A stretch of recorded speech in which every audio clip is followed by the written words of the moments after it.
मित्रांनो नमस्कार. SRIT skills या आपल्या यूट्यूब चॅनलमध्ये आपलं स्वागत आहे. मागील 2 व्हिडिओ माझे झालेले आहेत.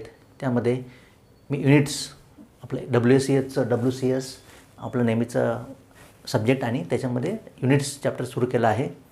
पुन्हा एकदा मित्रांनो चॅनलला नेहमीप्रमाणे लाईक करा, सबस्क्राईब करा आणि अधिकाधिक विद्यार्थ्यांपर्यंत परिजनांपर्यंत पोहोचवा. तर चला लगेच सुरू करूया आपण. मित्रांनो हे जे मी आपल्याला अधिकाधिक आपला वेळ जास्तीत जास्त युटिलाइज करता यावं म्हणून मी थोडंसं पहिलेच लिहून ठेवलेलं आहे. आणि जसं जसं आपण पुढं फॉर्म्युल्यांवर जाणार आपण तसं तुम्हाला कॅल्क्युलेशन मी ॲक्च्युअली करून दाखवेल. तर चला एक्झाममध्ये मी एक्झाम पॅटर्न थोडे बघितले, क्वेश्चन पेपर चेक केले, तर त्याच्यामध्ये मला कळलं की कन्वर्जन म्हणजे आपण जे मागे बघितलं आहे APS system, MKS system, CGS system, SI system, तर त्याच्यामध्ये कन्वर्जन जे आहे SI सिस्टीम टू ब्रिटिश म्हणजे FAS आणि ब्रिटिश टू SI म्हणजे कन्वर्जनचं कसं होतं आणि त्याच्यामध्ये हे प्रश्न विचारलेले असतात. त्याच्यातले महत्त्वाचे जे मी काढलेत, फक्त महत्त्वाचे जे मोस्टली येतात किंवा युजफुल आहेत त्याच्यामध्ये मी देणार आहे. आणि त्याच्यामध्ये अजून एक महत्त्वाचं म्हणजे हे तुम्ही स्वतःचा बिझनेस करणार किंवा जॉब करणार तर तुम्हाला हे पुढं कायमस्वरूपी लक्षात राहील, कारण याच्यावरच पुढं तुमचं संपूर्ण आपलं कॅल्क्युलेशन आहे. मित्रांनो हे संपूर्ण तुम्ही पुन्हा एकदा लक्षात ठेवा आणि मी तर म्हणेल पाठ करून टाका. आणि अतिशय सोपं आहे, हे तुम्हाला सांगतो मी कसं. हे बघा आपलं नेहमीचं L लेंथ म्हणजे लांबी, रुंदी, उंची वगैरे L लेंथ, तर ती आपण SI सिस्टीममध्ये कशामध्ये मोजतो? 1 मीटर MM मोजतो, किलोमीटरमध्ये मोजतो. हे बघा 1 mm. तर ह्या 1 mm म्हणजेच ब्रिटिशला APSला कन्वर्ट करायला किती होतं? 3.25 foot. 1 mm is equal to 3.28 feet. FT म्हणजे फूट. आणि तेच फूट जर ब्रिटिशमध्ये उलटं केलं आपण म्हणजे एका मीटरमध्ये 1 मीटर समजा एवढा असेल आपला, 1 फूट म्हणजे इथून तर इथपर्यंत असतो, माझा हात तर इथपर्यंत 1 फूट असतो. तर 1 फूट जर केलं तर 0.3 mm, 0.3 म्हणजे 0.3, मी 0.3 म्हणणार नेहमीप्रमाणे, तर 0.30 मीटर होतं. तर मित्रांनो लक्षात ठेवायचं 1 मीटर म्हणजे 3.25 फूट असं एक लक्षात ठेवायचं. 3.25 फूट 1 मीटर हे लक्षात ठेवायचं म्हणजे तुम्हाला पुढं सोपं जाईल. 3.25 फूट म्हणजेच काय? 3.28 असं लक्षात ठेवा. त्याचं बिगर युनिट आता किलोमीटर.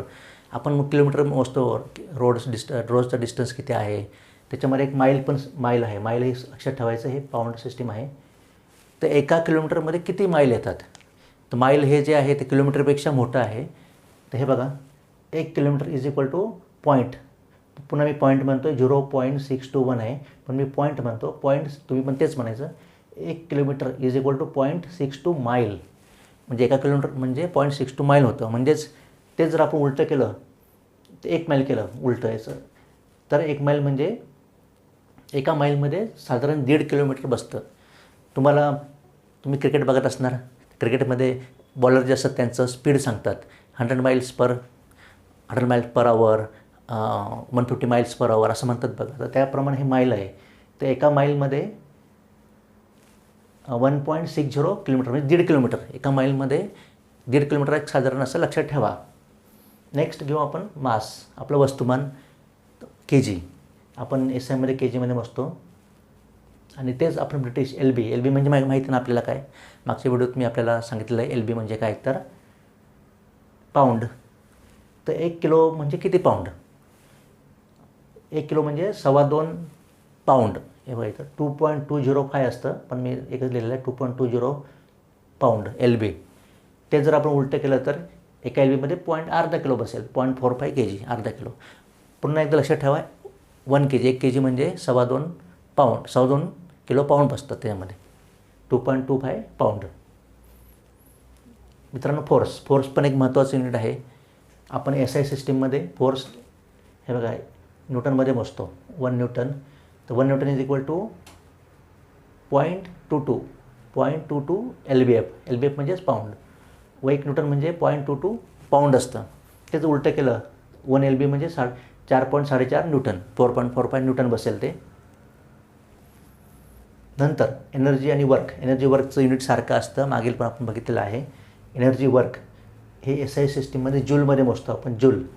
1 जूल म्हणजे 1 न्यूटन मीटर मी मागे सांगितलेलं आहे. तर ते बघा 1 जूल म्हणजेच कॅलरी. तर कॅलरी हा वर्ड पॉप्युलर आहे, तुम्हाला माहीत असेल कॅलरी, म्हणून मी इथं लिहिलेला आहे तो. तर 1 जूल म्हणजे 0.239 कॅलरी. 1 joule means 0.239 calorie. आणि तेच कॅलरी इकडं रिव्हर्स केलं तर 1 कॅलरी म्हणजे 1 कॅलरी म्हणजे 4.186 जूल. हे असं प्रश्न येतात क्वेश्चन पेपरमध्ये की 1 कॅलरी म्हणजे डॉट डॉट डॉट जूल. ते हे बघा 1 कॅलरी म्हणजे 4.186 जूल. ते जर आपण के जी मग किलो जूलमध्ये केलं, किलो म्हणजे 1000 वाढवला, त्याच्यामध्ये जूलमध्ये 1000 वाढवला म्हणजे 1000 के जी झालं. 1 किलो जूल, 1000 जूल म्हणजे 1 किलो जूल झालं. तर 1 किलो जूल म्हणजे 1 किलो जूल आणि 0.948 BTU झालं. हे BTU नवीन काय आलं, हे मागच्या व्हिडिओ सांगितलं आहे मी. ब्रिटिश थर्मल युनिट म्हणजे साधारण 1 किलो जूल म्हणजे 1 BTU म्हणायचं शकते का. 0.94 म्हणजेच जवळपास 1 आलं. तेच उलटं केलं तर 1 BTU म्हणजे 1.00 म्हणजे 1 BTU आणि 1 किलो जूल हे सारखं असतं, लक्षात ठेवायचं. आणि मित्रांनो पॉवर पुन्हा महत्त्वाची आहे. आपण पॉवर जी मोजतो आपण SI सिस्टीममध्ये KWमध्ये मोजतो आपण, किलोवॅट. 1 किलोवॅट म्हणजे 1.34 HP. HP means horse power. हे बघा 1 किलोवॅट म्हणजे हे पण सुद्धा फार महत्त्वाचं आहे, हे येतच. 1 kilowatt is equal to 1.34 HP. तेच आपण ब्रिटिश टू SI केलं. 1 HP म्हणजे किती किलोवॅट. तर 1 HP एका किलोवॅटमध्ये साधारण 1 पॉईंट म्हणजे सव्वापेक्षा जास्त HP बसतात. 1 HP मध्ये 0.746 किलोवॅट बसतं. हे जे फॉर्म्युला आहे हा आपल्या बेसिक इलेक्ट्रिसिटी असेल त्याच्यामध्ये हा फॉर्म्युला यूज करावा लागेल आपल्याला. लक्षात आलं का तुमच्या. 1 किलोवॅट म्हणजे 1.34 HP आणि 1 HP म्हणजे 0.746. हे बघा 0.746 किलोवॅट. तर मित्रांनो हे आहेत महत्त्वाचे आपले जे क्वांटिटी आहेत त्याचे युनिट्स आहेत आणि हे तुम्हाला कायमस्वरूपी कुठेही पुढं लागतीलच. अजून एक मला लक्षात आलं आता जस्ट, मी लिहितो इथं लिहितं जागा आहे, इथं ठेवलेली जागा मी. हे बघा फोर्स, इथंच लिहून टाकतो, जाऊ द्या.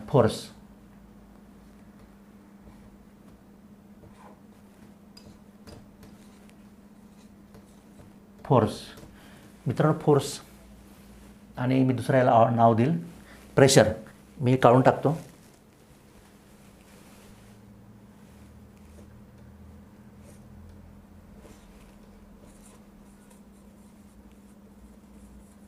हे बघा प्रेशर. तर प्रेशर म्हणजे काय, प्रेशर म्हणजे दाब. तर दाबवरून मला एक आठवलं म्हणून जस्ट मी आपल्याला सांगतो आहे 1 मिनिटात. हे बघा प्रेशर, लगेच सांगतो मी.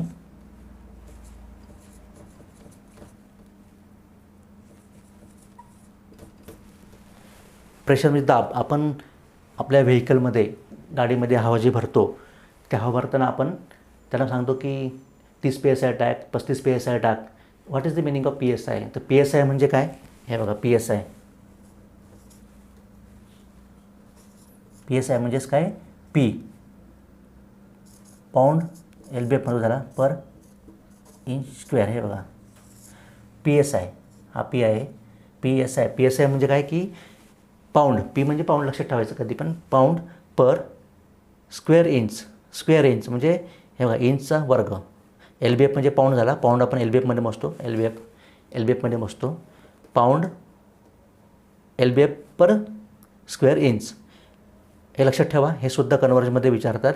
ते याचं 1 PSI म्हणजे किती, 1 PSI. हे बघा 1 PSI म्हणजे साधारण 6.89 KPa होतं. KPa तुम्हाला मी KPa पण सांगतो पुढं काय ते. 1 PSI जो प्रेशर असतो, दाब, तो म्हणजे 6.89. हा KPa हा जरा SI सिस्टीम झाला. दिस इज SI सिस्टीम. आणि ही तुम्हाला माहिती आहे ती PSI ही आपली FPS सिस्टीम, राईट. मी फक्त आपल्या माहितीसाठी देतो आहे आणि हे येऊ शकतं. आपण जी हवा भरतो तर PSIमध्ये आजसुद्धा आपण PSI म्हणतो त्यांना. तर PSI म्हणजेच LBF पर इंच स्क्वेअर म्हणजे 1 पाऊंड फोर्स एका इंच जागेवर किती पाऊंड फोर्स लागतो, PSI. आणि 1 PSI म्हणजे 6.89 KPa. हे लक्षात ठेवायचं.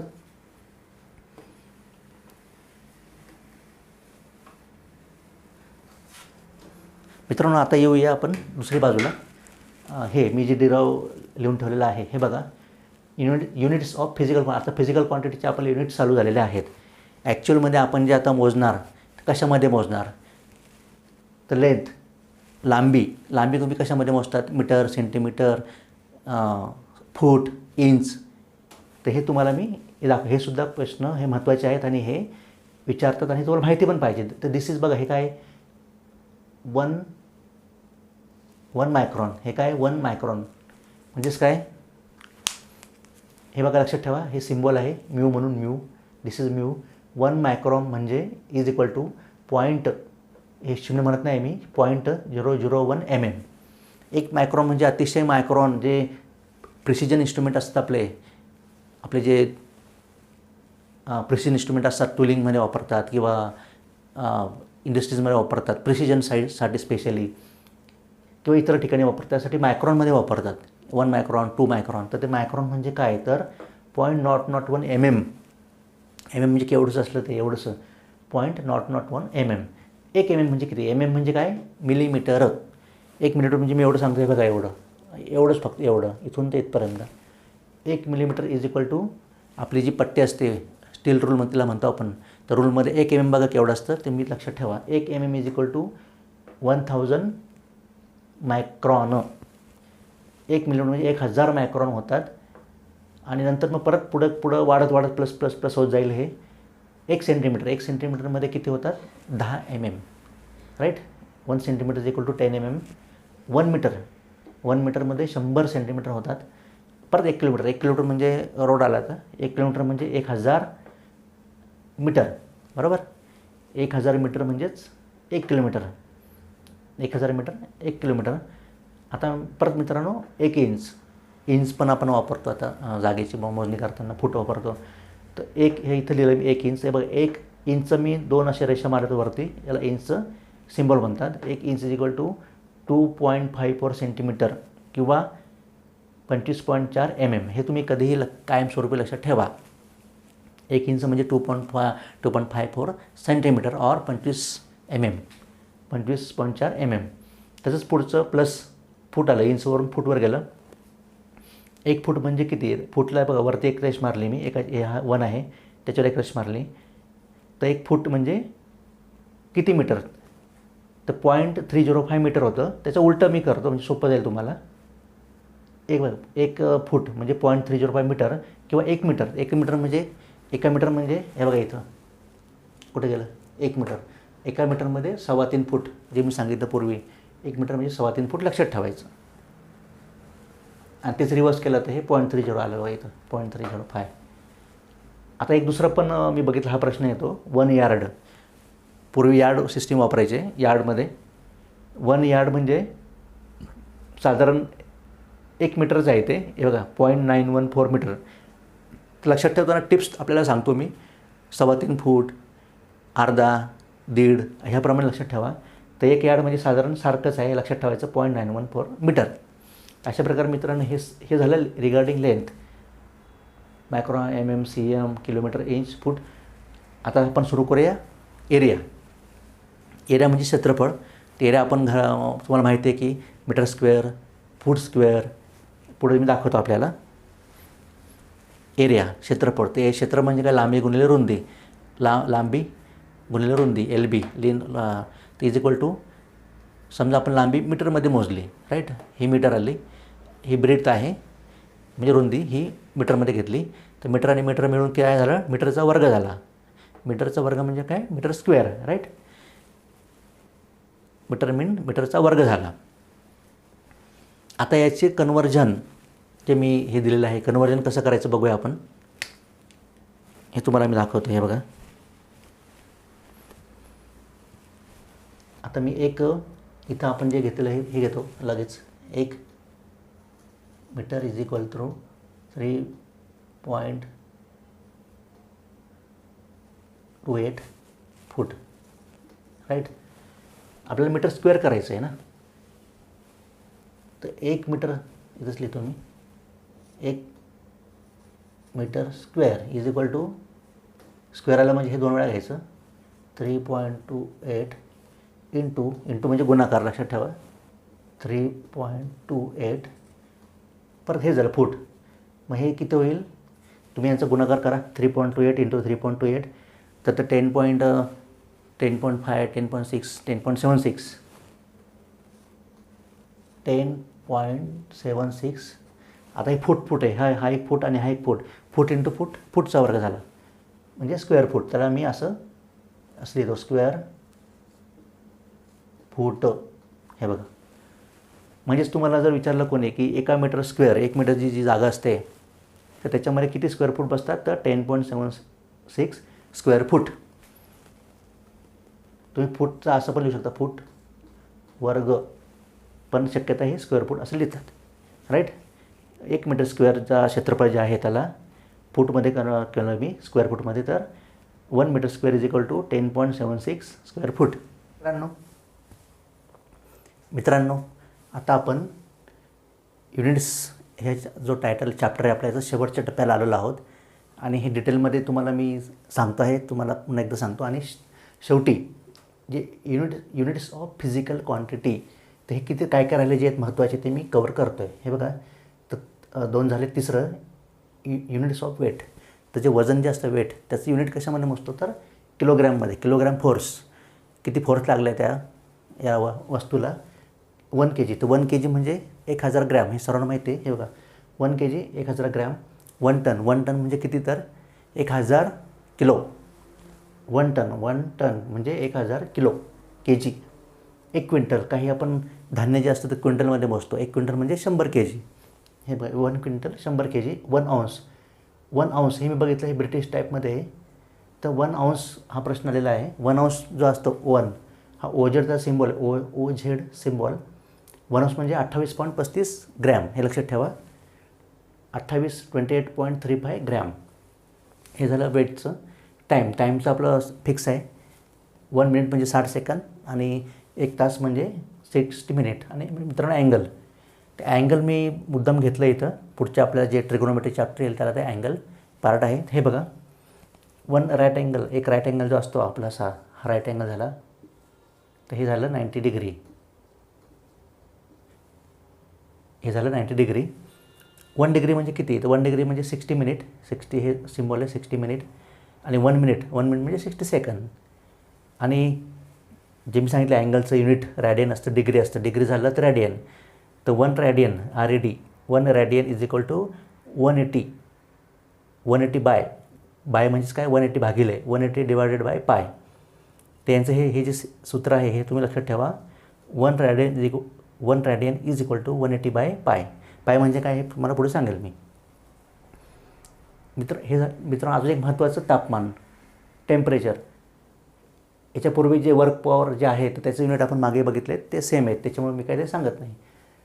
टेम्परेचर जे आहे तर टेम्परेचरचा हमखास क्वेश्चन असतात आणि व्हेरी इम्पॉर्टंट आहे. हे तुम्ही बघा. टेम्परेचरच्या स्केल्स आपण मागे बघितल्या, सेंटीग्रेड, फॅरनहाइट, केल्विन. आणि एक नवीन एक अजून आहे रिमर म्हणून, ती पण यूज करतात. तर त्याचं रिलेशन काय आहे चौघांमधलं, 1 2 3 4. हे बघा, freezing point, boiling point. Freezing point म्हणजे काय, फ्रीजिंग म्हणजे तो गोठण बिंदू, आणि बॉइलिंग म्हणजे उकळतं. पाणी जेव्हा उकळतं तेव्हा आपण 100 डिग्री झालं. आपण सेंटीग्रेड वापरतो सध्या, सेंटीग्रेड. हे का, सेंटीग्रेड डिग्री सेल्सिअस. तर फ्रीजिंग गोठ्ठो जेव्हा आपण बर्फ तयार होतो तेव्हा ते तापमान किती असतं, 0 डिग्री सेल्सिअस. आणि जेव्हा आपलं वॉटर बॉईल होतं तेव्हा ते बॉइलिंग पॉईंट किती असतो, 100 डिग्री सेल्सिअस. त्याचप्रमाणे प्रत्येकाचं फिक्स आहे. फॅरनहाइटचं, फॅरनहाइट डिग्री फॅरनहाइट जे आहे ते 32 पासून सुरू होतं, 32 डिग्री फॅरनहाइट. म्हणजे आपलं 0 तर त्यांचं 32 आणि बॉइलिंग पॉईंट 212. केल्विन ही SI मध्ये वापरतात, SI सिस्टीममध्ये. त्याच्यामध्ये 273 फ्रीजिंग पॉईंट आणि बॉइलिंग पॉईंट 373. रिमर म्हणजे परत डिग्री R आलं, 0 सेंटीग्रेडसारखंच आहे आणि 80 डिग्रीला ते त्याचा जो बॉइलिंग पॉईंट 80 डिग्री आहे. तर मित्रांनो याच्यामध्ये हे जे आहे relation, this is a very important. तर हे तुम्ही सर्व लक्षात ठेवा आणि हे परीक्षेला येतं म्हणजे येतं. तर रिलेशन काय, तर मी तुम्हाला सांगतो सोप्या भाषेमध्ये. सी म्हणजे आपला सेंटीग्रेड झाला, सेंटीग्रेड. सी बाय 100 बाय म्हणतो मी, बघा लक्षात ठेवा. सी बाय 100 सी भागिले 100, पण आपण बाय म्हणायचं C/100 म्हणजेच काय C/100 is equal to F म्हणजे फॅरनहीट F - 32 हा 32 घेतला, इथं 0 असल्यामुळे इथं काय घेतलेलं नाही आहे, F - 32 अपॉन किंवा बाय म्हणेल मी F - 32 अपॉन हे जे भागिले म्हणतो याला आपण पण म्हणतो आपण F - 32 अपॉन 180.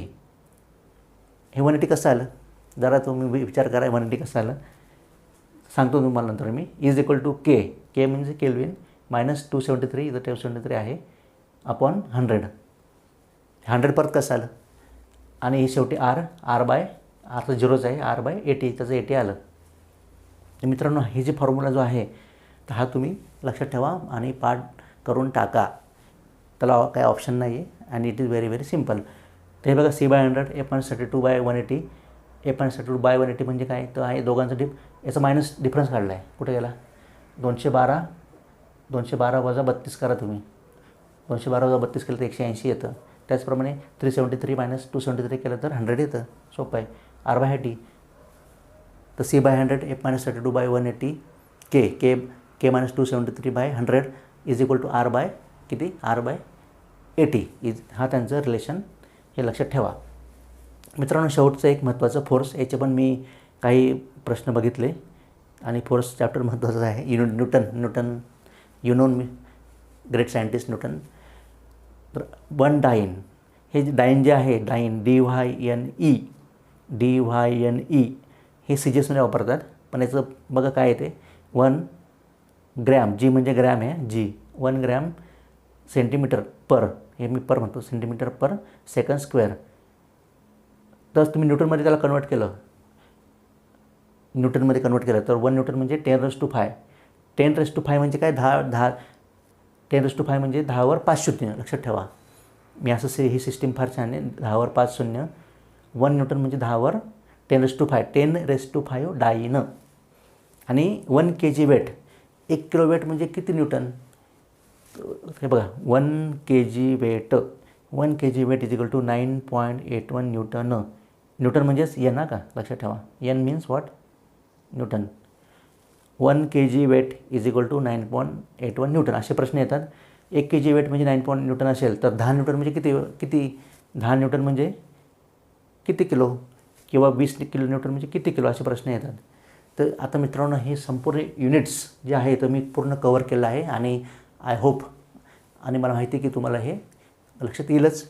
सुरुवातीला तुम्ही व्यवस्थित बघा आणि जे मुद्दे मी सांगितलेले आहेत ते पूर्णपणे लक्षात ठेवा आणि जे फॉर्म्युले आहेत डेफिनेटली पाठ करून टाका, तुमच्या लक्षात ठेवा, तेच तुम्हाला एक्झाममध्ये कामात येतील. तर हे जे युनिट आपण पूर्ण चॅप्टर कवर केलं तर ते नुसतं तेवढं पुरतं नाही आहे, तर ते पुढं आपले वर्कशॉप कॅल्क्युलेशन सायन्सचं जे नेक्स्ट चॅप्टर आहेत पुढचे सर्व, त्याच्यावर युनिट्स तुम्हाला फार सोपं जाणार आहे. त्याच्यामुळे हे तुम्ही व्यवस्थित बारकाईने बघा आणि सर्व व्यवस्थित लक्षात ठेवा, पाठ करून टाका. मित्रांनो याच्या पुढं ॲक्च्युअलमध्ये एक्झाम जे ऑब्जेक्टिव्ह टाईप बहुपर्यायी प्रश्न येतात तर परीक्षेला, तर ते मी घेणार आहे आणि ते ॲक्च्युअली तुम्हाला सोडून दाखवणार आहे मी. त्यापूर्वी महत्त्वाचं काय की तुम्ही तुमचा अभ्यास जो आहे हे सर्व लक्षात ठेवा, म्हणजे मी जे प्रश्न सोडवेल तेव्हा तुम्हाला हे लक्षात यायला पाहिजे.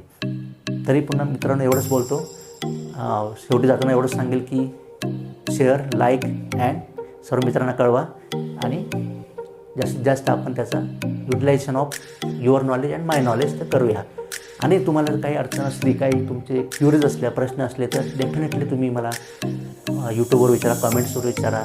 मी माझं फेसबुक पण देतो, ट्विटर पण देतो, त्याच्यावर विचारू शकता. म्हणजेच तुमच्या काही अडचणी असतील तर तुम्ही विचारा मला, म्हणजे मनामध्ये ठेवू नका की अरे हे याला काय म्हणतात त्याला काय म्हणतात, बिनधास्त तुम्ही सांगू शकता. ठीक आहे, एवढंच बोलतो. पुन्हा भेटूया. जय हिंद, जय महाराष्ट्र, टेक केअर, थँक्यू.